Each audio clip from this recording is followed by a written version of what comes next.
Hey everybody, welcome back to Tim Travels. I'm your host Terry. I have an actual Tim Travels. I said actually twice, 3 times. I have a Tim Travels t-shirt on that's like from the batch that I had made. I wanted to mention that because this is like I guess it was the last one and I just kept it.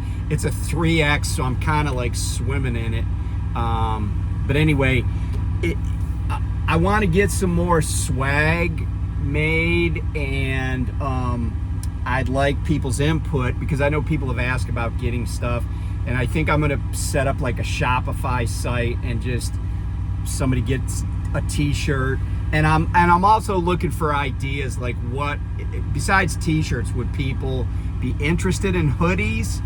Would people be interested in, like, I don't know, like not, like those vacuum seal insulated mugs or insulated containers, the metal ones that you can put in the truck.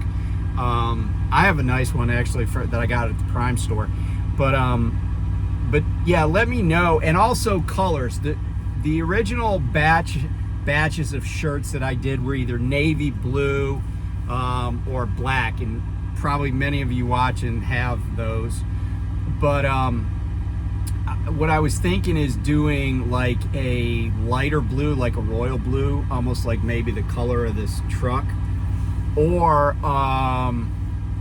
and the neon yellow safety color shirt, because I know a lot of truckers like to just buy stuff so then they don't have to put on a vest. I don't like wearing a vest. I got a vest up here because I actually had to drop my trailer at Tyson here in Russellville, Arkansas.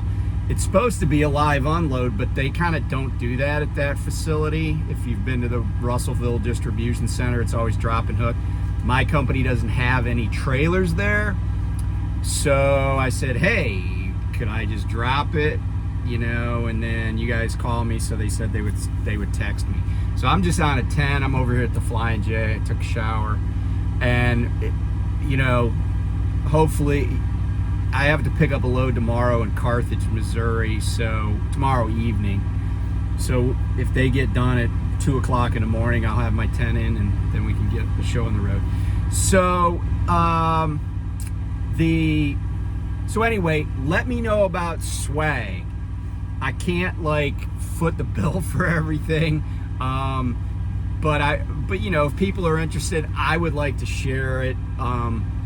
And at least I gotta cover my costs, right? I'm not running a charity, at least not this one, and I gotta cover my costs. And what I would do is we would just put it on link to Shopify, and you could order stuff and we'll get it and sent out to you, either US mail or like t-shirts are easy. You just put them in one of those little pouches, poof, off they go.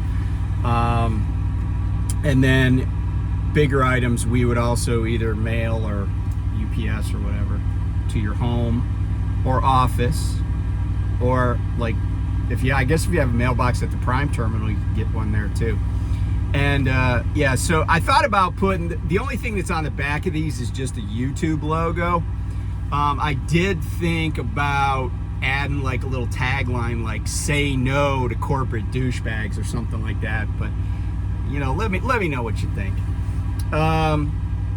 Okay, so that's that. You may have noticed a couple of stone monuments that are in the thumbnail for this video, and those are dedicated to Quanah Parker. And if you don't know who Quanah Parker was, he was basically the last chief of the Comanche, and there are so many interesting things about Quanah Parker, but how he basically, after white settlers essentially wiped out bison on the plains, he realized that the Comanche could no longer live their nomadic lifestyle, and certainly the Comanche were known for not taking crap from anybody. And Quanah Parker, by the way, so his mom was white, and she had been captured by the Comanche, and her name was Parker, by the way. She had been captured by the Comanche when she was 8 years old and was assimilated into the tribe, and ended up marrying the chief of the tribe, and gave birth to 3 children with him. She was unfortunately captured by the U.S. Army and in the early 1860s, and she refused to assimilate. Her daughter that was captured with her, Quanah Parker's sister, died in 1863 of what I would, of a disease, maybe from exposure to white people. I don't know that to be the case, but that's certainly a possibility, because they wouldn't have been exposed to that, to like European diseases and stuff. And then his mother actually committed suicide by starving herself to death in 1871. In 1875, Quanah Parker, and here's a picture of Quanah in 1890.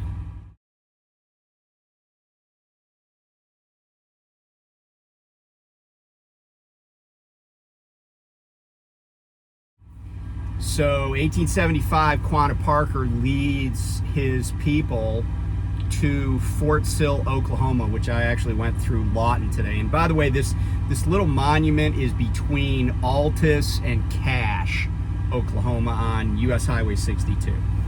And he led his people into Fort Sill and made peace with the white man. Quanah Parker, though, he became a very successful businessman, rancher. He interacted with the highest levels of, U.S. businessmen and U.S. politicians. And in later years, he moved to Cache, and he built the Quanah Parker Star House, which, by the way, is still there, and it's designated as a historic structure by the state of Oklahoma. But in reading up on it, I didn't go there, but in reading up on it, it is held privately by a dude that is described in Google reviews as being a hoarder.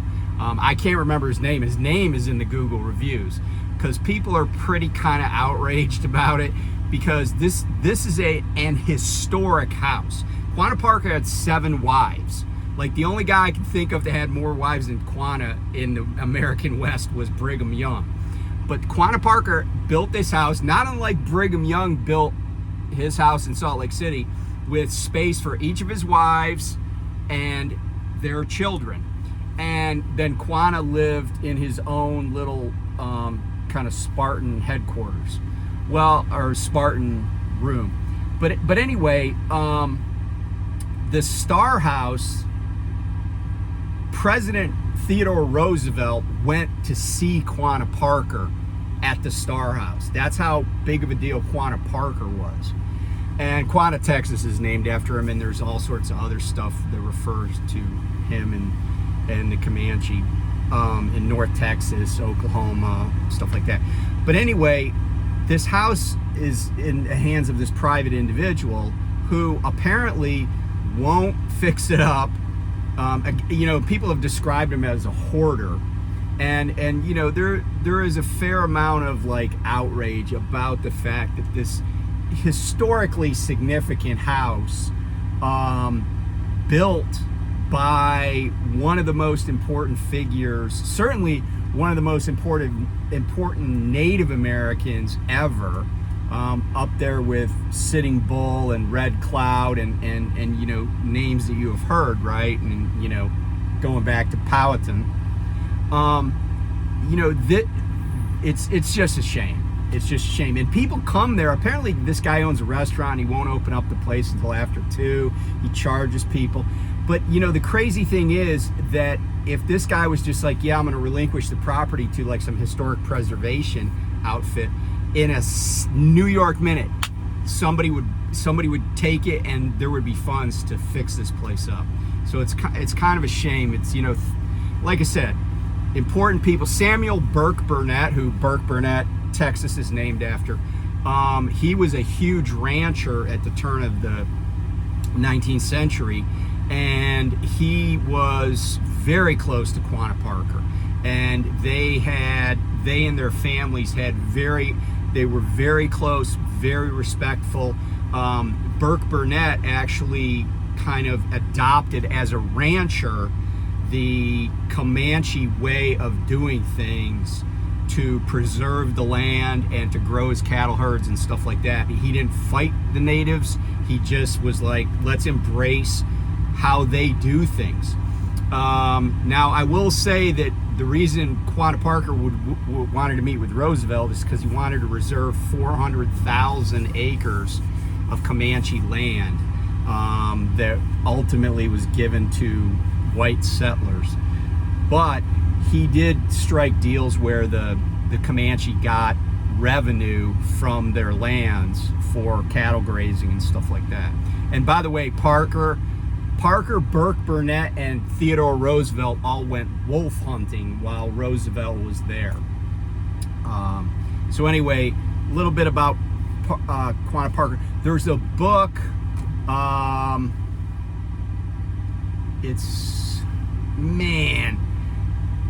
can't remember. I'm gonna look at. I gotta check because I gotta tell you.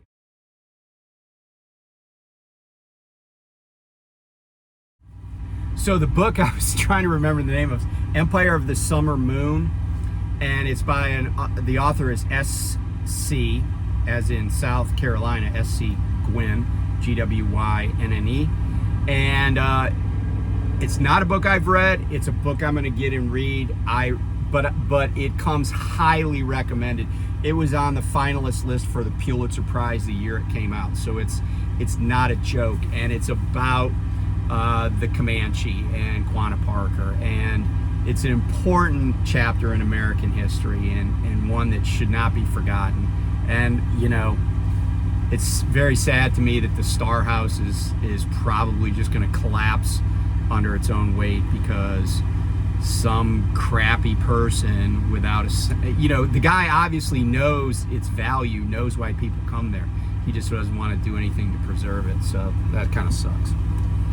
Okay, so let's transition quickly to the situation with the prime flatbed driver that was killed a week ago yesterday, so on July 10th. I pulled this up on OSHA's website, and this is just, they've already started an investigation, but I want to talk a little bit about beyond that what's going on.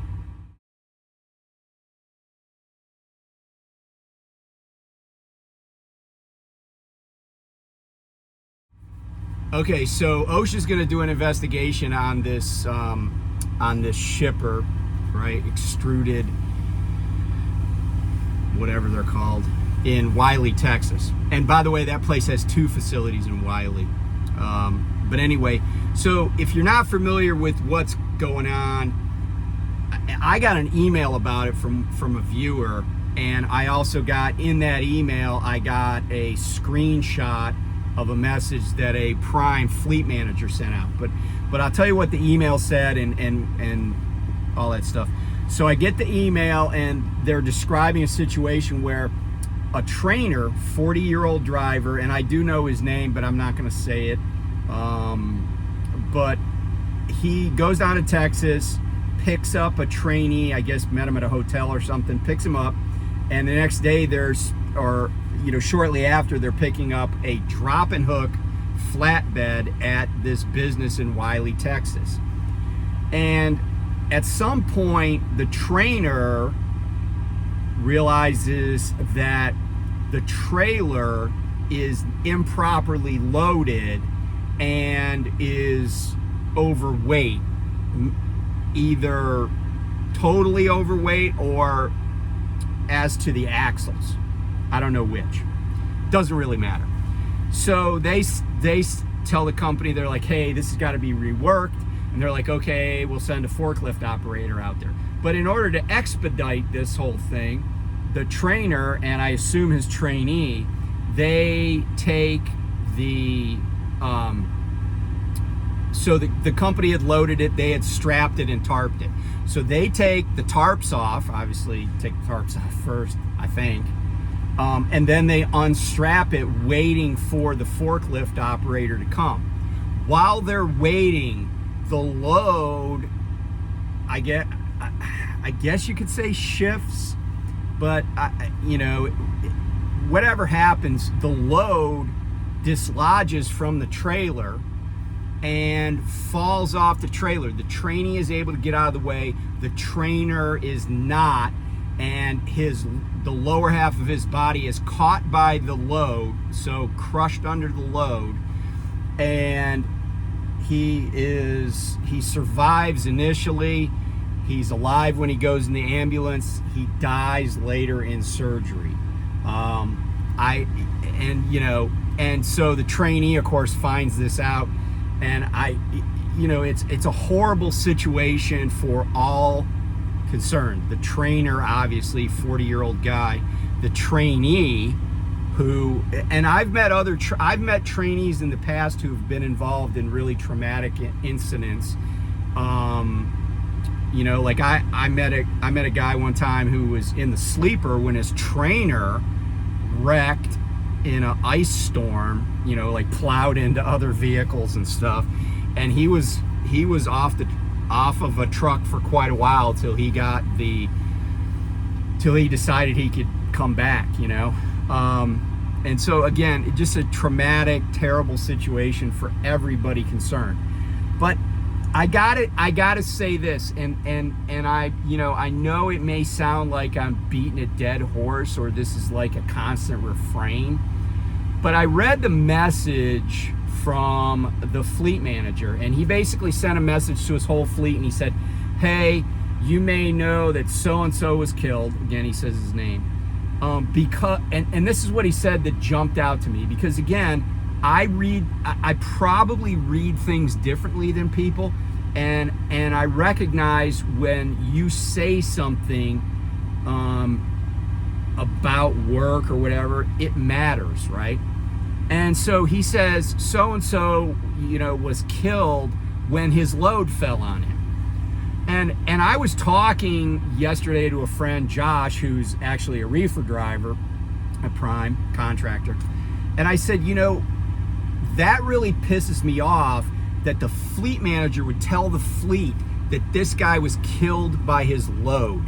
And the reason I say that is because it wasn't his load, okay? Could he have done things more safely? Yes, obviously. But to call it his load makes it seem like he was at fault. Because if it's your load, you own it, right? If you got something in the trailer, you've gotten the bills and you've driven down the roadways and it comes off, it's your problem, right? It's your fault. But he had basically rejected the load until it was reloaded. And he got killed between when he rejected it and before he accepted it, and before it was reloaded, restrapped, retarped. So the idea that it was his load, and the fact that his fleet manager said that really chaps my hide. And it to me, it's just part of a pattern where big trucking companies, and Prime in particular, or maybe not, maybe they're just like everybody else, blames the driver when the driver really was just doing his job, and the driver was not at fault. And and the OSHA investigation is going to determine what it determines.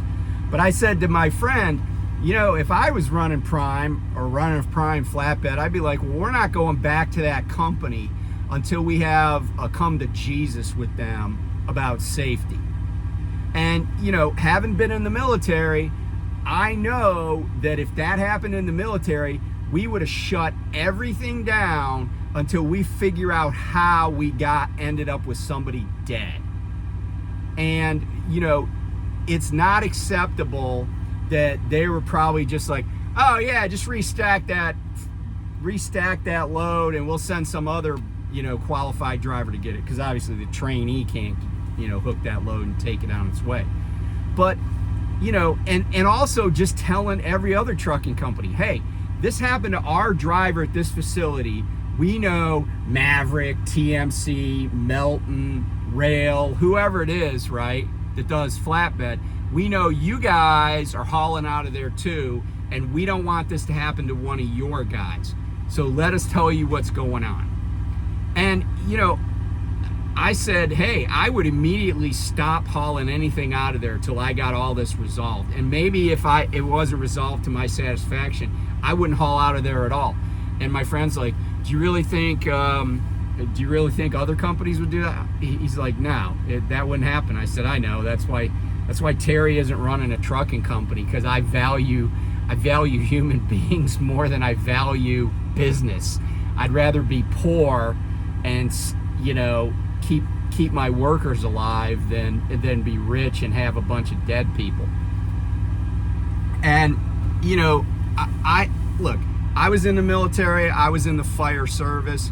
In both instances, people lose their lives, right? People lose their lives in the military. I know plenty of guys who have. People lose their lives in the fire service. Why? Because it's a dangerous activity. But neither in the military, at least the Navy, or the fire service, do we just have people get killed and go, oh yeah, well, that's just part of the job. No, there's a breakdown, and reports are done, and every little detail is understood to try to figure out how to make sure this never happens again. But the idea that a fleet manager who apparently was going to go to this guy's funeral would say, oh, it was his load that killed him. Well, that's just not true. I mean, it does happen where truckers get run over by their own trucks, or probably do get killed by their own loads. But that wasn't the case here. And instead of just saying, either don't blame anyone until all the facts come out, or, based on what I know, the company that loaded it's at fault. Now what'll happen? I don't know. But my friend and I were talking about, wouldn't it have been nice if every flatbedder was just given some money by Prime? Because even if 200 guys were given, I don't know, even if 200 trucks, flatbed guys from Prime, were given $300 to just, get rid of the loads, finish the loads they were on, and go to this guy's funeral and flood his town with semis from Prime, and Prime even pay for all of them to go through Blue Beacon or some other wash facility and get all bright and shiny. We were talking about like police funerals, military funerals, fire department funerals. Man, people come out of the woodwork, people that don't even know. And the flatbed guys at Prime had a brother that lost his life in the line of duty, I would call that, right? Let's up our game instead of just pretending like, oh, sucks to be him and his family, but it's business as usual. We got to keep America moving. There's a time and place for everything, and there's also a time and place to just stop what we're doing and understand why somebody lost their life and recognize them and show up and be supportive, and anyway, I'm probably I'm tilting at windmills here, but I don't care. I mean, I really feel like it's just a shame. I can't imagine when I had people working for me, or like if somebody in the fire service got killed in the line of duty, not dropping what we were doing and going to support their family 100%. Even like the funeral home in my town is across the street from my house. One of the funeral homes, I should say. And when there's a firefighter, even that just passes away from old age, like one of the old dudes, right, passes away, man, you see black flags outside the fire department. You see a fire engine at the funeral home for the entire time that there's viewing or anything like that. You know, and there's no reason why a company with the resources of Prime couldn't do the same thing and, you know, just say, hey, we're going to bring everybody and just, you know, bring everybody to the terminal and say, okay, here's what we know about this. We don't want this to happen to anybody else. Stop. We're going to stop what we're doing. Because think about it, right? Like, all the training at Prime is only done by drivers and a couple of people if you're doing the CDL instructor course, but every bit of field training, it's all drivers. So your training program is only as good as the drivers that are doing the training. And, you know, at some point, you know, you have to go above and beyond that and say, okay, this is crazy. We're going to bring, we want to have like a safety stand down. That's what we called it in the military. Ground all the aircraft. We don't want this to happen again. And you know, the crazy thing is, I could see a very valid, beyond just saving a driver's life in the future, saving somebody that's not a driver, not a Prime employee or contractor. Avoid the lawsuit, right? Teach your drivers a different way. So anyway, if you watch this long, thanks for listening. And hey, I'm more than happy to hear the comments, you know. And don't forget, if you're interested in Tim Travel swag, let me know what you're interested in, so we can put orders in and then we can get a shopping page up. So anyway, thanks, and I'll talk to you soon. Bye.